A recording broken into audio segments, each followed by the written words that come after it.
Bonjour à tous, on se retrouve pour la suite de la partie précédente avec donc cette position déséquilibrée, deux fous et un cavalier contre deux tours et un pion. A priori avantage pour les deux fous et le cavalier parce que les pions blancs en plus sont faibles. Un pion doublé ici, pion arriéré et finalement les tours ne sont pas en liaison et ont des difficultés à trouver une action intéressante. Bien que la tour blanche en B1 est une colonne ouverte, les cases sont toutes contrôlées sur cette colonne, donc rien d'intéressant à faire avec les tours, hein. L'autre tour est sur une colonne semi-ouverte, mais pour l'instant le pion est bien protégé, hein. Donc le pion en F7, je dis pour l'instant, parce que ça peut changer, ça change, c'est au blanc joué, les blancs en jouent le coup dame en C8 pour évidemment essayer de s'activer, c'est le seul coup vraiment, hein, d'attaque, la dame qui vient clouer le cavalier, attaquer la pièce non protégée en C4. Il n'y avait pas énormément d'options pour les blancs dans cette position. Les noirs, fou D3, bien sûr, attaquent la tour et le pion faible. Et les blancs ont prévu de trouver, ont prévu une attaque, hein, en sacrifiant une qualité, parce qu'il n'y a pas énormément d'options sinon, hein. Ils mettent leur tour directement en B7 pour tenter de créer une attaque sur le roi noir. Bon, objectivement, c'était peut-être un peu mieux de bouger la tour, hein, de la mettre par exemple en B3, mais les noirs auraient pris le pion bon, je pense qu'à la longue, les noirs gagnent cette partie parce qu'il y a encore un nouveau pion maintenant qui s'affaiblit, le pion D5, le pion O3 est toujours attaqué, hein, par le fou. Voilà, le fou qui peut se recycler peut-être en F5 aussi pour chasser la dame de sa position active. Donc bon, à la longue, les blancs ont évidemment beaucoup de mal dans cette partie. Il a tenté un coup ici, avec ce coup de tour, puisque là, il n'y a qu'une seule possibilité pour contrer, hein, ce coup, c'est de prendre la tour avec la dame, hein, le cavalier étant cloué. Il n'y a pas le choix. La dame blanche qui prend le cavalier sur échec, voilà, c'est là que ça se complique un petit peu, puisque il y a deux options évidemment pour le roi, hein, pour bouger, pour contrer l'échec. Le problème, c'est que si on va sur la case en G7, voilà, il y a la tour blanche qui se réveille là-bas et qui permet d'aider la dame à venir faire échec en F6. Donc les blancs risquent de trouver au minimum un échec perpétuel ici, hein, avec cet échec de dame. Parce que par la suite, le roi en G7 ne pourra pas aller en H7, hein, par exemple sur roi G7, dame F6 échec, si jamais on vient en H7, la dame prend en F7 échec protégé par la tour, et après l'échange des dames, le fou en A7 est capturé par la tour, hein. Donc là, ce sont même les blancs qui gagnent. Et donc les noirs seraient pratiquement obligés de revenir avec le roi en G8 et on retrouverait la même position, hein, sans compter que les blancs pourraient éventuellement prendre le pion aussi en D6, c'est une option. Alors, on revient à dame prend D8 échec, et finalement on essaye de chercher un autre coup. Il n'y en a qu'un seul, hein, c'est le coup roi H7 évidemment. Le coup roi H7, hein, qui permet donc de contrer l'échec. Le souci de ce coup, c'est que la dame blanche, cette fois, va pouvoir venir en F8 pour menacer la prise du pion avec la tour, hein, avec enfilade roi-dame. Et ce pion, on ne peut pas le défendre.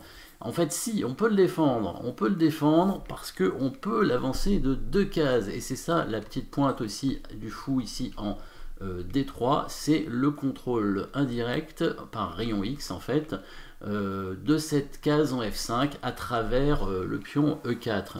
Donc le pion peut avancer en F5, mais les blancs vont pouvoir prendre ce pion. Alors c'est là que ça va se compliquer, on va regarder ça. Roi H7, dame F8, on fait F5, c'est le seul coup, hein, pour empêcher la prise donc du pion en F7, hein, sinon on va perdre la dame, hein, étant donné que le roi noir n'aurait plus de cases, pas moyen de défendre ce pion en F7, aucun échec pour les noirs, donc F5, seul coup. Ici, pas non plus énormément de coups avec les blancs, il faut prendre le pion. Logiquement, d'après ce qu'on a dit, il faudrait reprendre le pion, sauf que maintenant, si on reprend le pion, les blancs vont donner leur deuxième qualité. Hein, ils avaient deux qualités de plus. En fait, ils n'avaient pas vraiment deux qualités de plus. Ils avaient deux tours pour trois pièces. Donc s'ils rentrent deux qualités, évidemment, ils vont rester avec une pièce de moins. mais ils vont prendre beaucoup de pions, et surtout il y a la dame qui fait des échecs, et probablement même peut-être un échec perpétuel hein, qui peut arriver.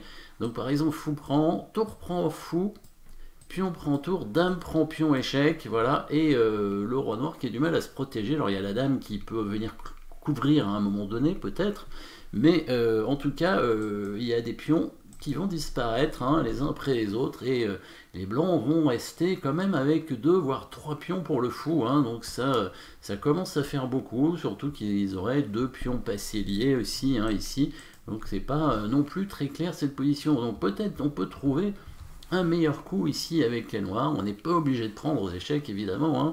Les blancs ont pris un pion ici, mais on n'est pas obligé de le reprendre. On peut jouer un coup intermédiaire, et ce coup intermédiaire, quel est-il? Bien sûr, vous pouvez toujours chercher hein, en mettant la pause.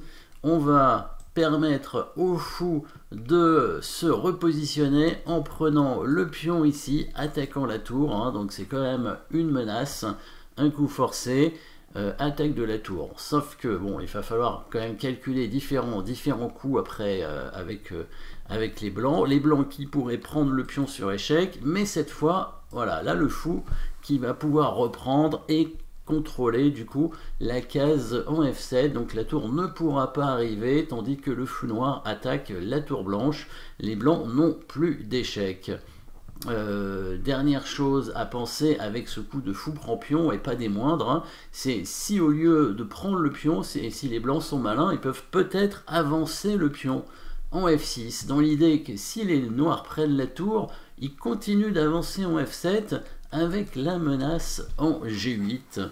Et ça c'est intéressant à regarder. Sur fou prend pion, si le pion avance, le fou qui prend la tour et le pion qui avance, donc ici on a une menace de mat en 2 coups avec la dame blanche, et là vous pouvez essayer de trouver hein, la bonne suite pour les noirs, évidemment la suite gagnante pour les noirs ici, bien sûr en mettant la pause. Les noirs qui, à l'aide de coups forcés, vont mater le roi blanc. Hein, la contre-attaque un peu, hein, parce que ce sont les blancs qui attaquaient depuis tout à l'heure, et bien ce sont les noirs maintenant qui vont contre-attaquer à l'aide de leur fou, et surtout de la dame, bien entendu, la dame qui peut rentrer sur la deuxième rangée. La menace des blancs est trop forte, donc il faut faire absolument des coups forcés, et on commence par le seul échec pratiquement de la position. Il y en a 2, hein, on pourrait prendre le pion, mais si on prend le pion, le roi prend le fou, et il n'y a plus d'échec possible, donc là les noirs perdent. Donc il faut jouer très précisément et bien faire cet échec ici en G1 pour attirer le roi. En fait c'est pour découvrir, hein, c'est un sacrifice de dégagement d'espace, hein, parce que le fou il nous gêne en fait, parce que si le fou n'était pas là, on aurait fait échec avec la dame. Le fou nous gêne, donc on veut simplement le donner, hein, c'est tout, pour libérer de l'espace. Alors le roi qui n'est pas obligé de prendre, mais s'il ne le prend pas, il est obligé d'aller sur une case blanche, et donc ça permet à l'autre fou de faire échec. Et après ça, le roi blanc sera obligé de prendre le fou. Par exemple, si le roi vient en H3, évidemment, c'est tout de suite mat, hein, avec fou F1, avec les 2 fous. Si le roi vient en G2, c'est la dame qui intervient avec le coup dame B2. Et si le roi vient en H1, alors attention, petit piège, hein, je pense qu'il ne faut pas prendre le pion en D5, parce que sinon on n'a pas les bons échecs. Mais il faut bien faire échec avec le fou plutôt. Et ensuite, là, il est vraiment obligé de prendre le fou. Du coup, la dame arrive et va mater rapidement le roi blanc. On va voir si le roi blanc avait pris le fou tout de suite. La dame blanche arrive à faire échec, voilà, et va se rapprocher petit à petit du roi pour essayer de l'obliger à aller sur l'une des 2 cases blanches, hein, afin de permettre au fou de venir sur échec. Si le roi blanc tente de rester sur case noire, la dame noire se rapproche tranquillement, et au bout d'un moment, voilà, elle se met en opposition devant le roi, et le roi ne peut plus aller sur une case noire, il est obligé d'aller sur une case blanche, et du coup c'est mat avec le fou, hein, voilà, que ce soit en H1 ou en F1, en H1 ou en H3, s'il vient en H3, donc c'est fou F1 mat, et s'il vient en H1, évidemment, on va le mater en E4. Voilà la petite pointe, hein, qu'il fallait absolument voir ici, si les blancs avance le pion en F6 et en F7. Dans la partie, il a pris le pion en G6 sur échec. Le fou a repris. La tour est toujours attaquée, plus d'échecs pour les blancs, comme je disais tout à l'heure. Il active sa tour. Pour l'instant, il ne faut pas faire échec encore avec la dame noire, parce que le roi noir est encore attaqué et le roi blanc peut se cacher sur la case en H3. Hein. Le fou ne pourra pas encore donner échec. Et là, on revient en défense tranquillement avec le fou en H6, voilà, qui vient protéger maintenant son roi. D'abord, on va sécuriser le roi, et ensuite, on va contre-attaquer. La dame blanche qui a pris le pion pour menacer le fou. Hein. Il n'y avait pas tellement de coups à jouer. Hein. De toute façon, la dame devait bouger. Le fou est attaqué, mais maintenant que le fou est arrivé en H6, le roi est protégé, la dame peut arriver pour faire échec. Le roi se met en H3 pour éviter l'échec de la dame, mais là, vous pouvez mettre la pause pour trouver le bon coup quand même. Hein. C'est vrai que je pense que c'est le coup gagnant, a priori, hein, le coup suivant. Peut-être qu'il y en a d'autres, mais c'est a priori le meilleur coup en tout cas. On va menacer mat avec la dame noire en se mettant en B1. En même temps, on protège le fou, même si les blancs ne peuvent de toute façon pas le prendre à cause du mat. Donc là, les blancs sont obligés de parer le mat. Hein. Alors il a fait un échec. Le fou a tout simplement couvert l'échec. Voilà l'idée de ramener le fou. Hein. On voit les fous, hein, très forts les fous, hein, parce que il n'y a pas très longtemps, ils étaient tous les deux en A7 et en A6, et en 2-3 coups, hop, ils arrivent en G7 et en G6 pour protéger le roi, alors qu'ils avaient l'air très loin de la protection du roi.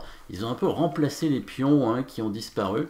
Et efficacement, parce que évidemment eux ils peuvent bouger et créer des menaces de mat. D'ailleurs on va voir tout de suite là la menace de mat avec dame H1 ici. Il est obligé de parer en bougeant son roi en H2, et dernier coup de la partie qui va obliger les blancs à abandonner. Évidemment vous pouvez aussi chercher si vous voulez le coup qui va menacer un mat imparable.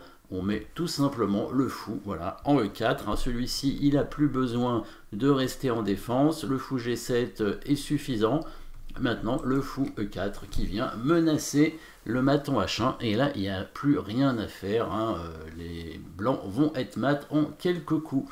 Voilà, c'était la fin de cette partie, avec aussi des petites variantes importantes, hein, des petites combinaisons. Merci d'avoir suivi cette position et à très bientôt.